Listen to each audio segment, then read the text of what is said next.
Melinda, you live on the Gold Coast where traffic is becoming a serious problem. Why wouldn't a 20-minute city make your life easier? Well, actually, it's interesting. The interesting concept about the 20-minute city, I think, is born from the 15-minute city. And the 15-minute city is the one that's getting a lot of global traction as the new marketing slogan of 2023. And I'm sure it's going to be like COVID and climate. It's going to be out there, you know, getting lots and lots of worldwide attention.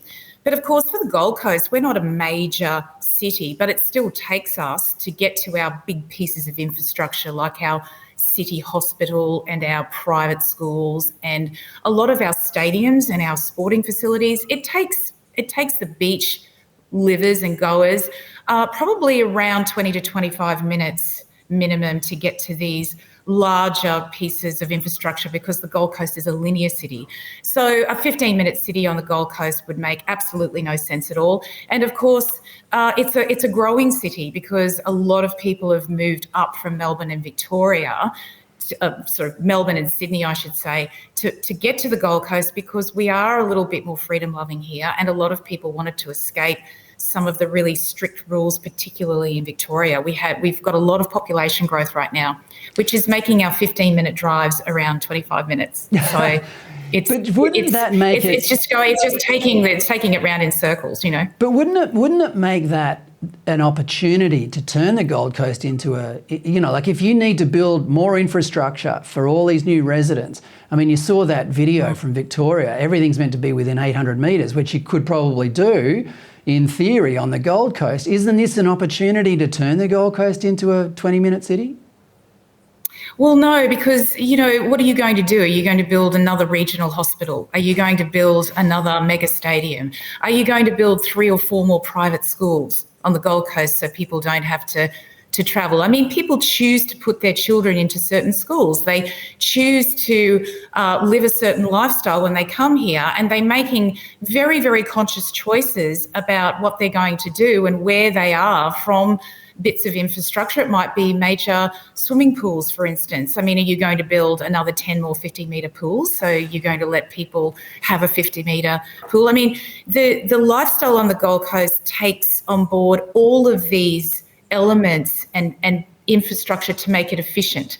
So you're not going to make an efficient city inefficient and create even more problems with trying to build a lifestyle and more infrastructure just because you're trying to contain people and cut people's trips down by 10 or 15 minutes. It doesn't make sense. I think you hit the nail on the head earlier when you said people choose to do certain things. I mean, you can't have that, Melinda. This is you know, this is 2023. We're living in a brave new world. Yes, we are indeed. Brave new world of tyranny and control now.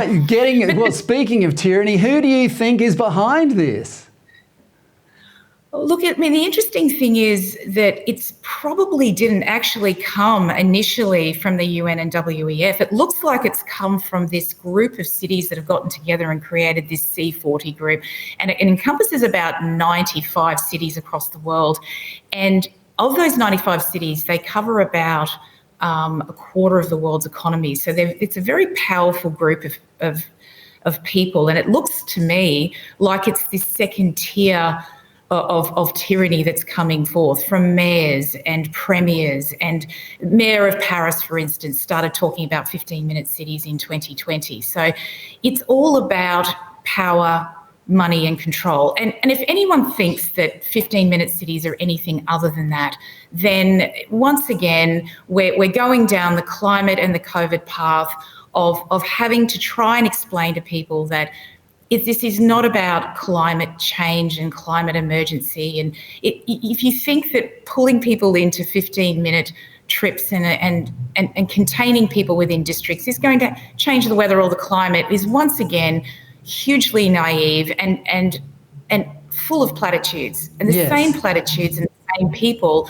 that were doing COVID and climate are now doing 15-minute cities. And there's no coincidence here that the same people that have been listening to the climate activists and the COVID activists are the same people following the mantra of the 15-minute cities. So it's all about ideology, and it's all about controlling the population and using modern technology to do that.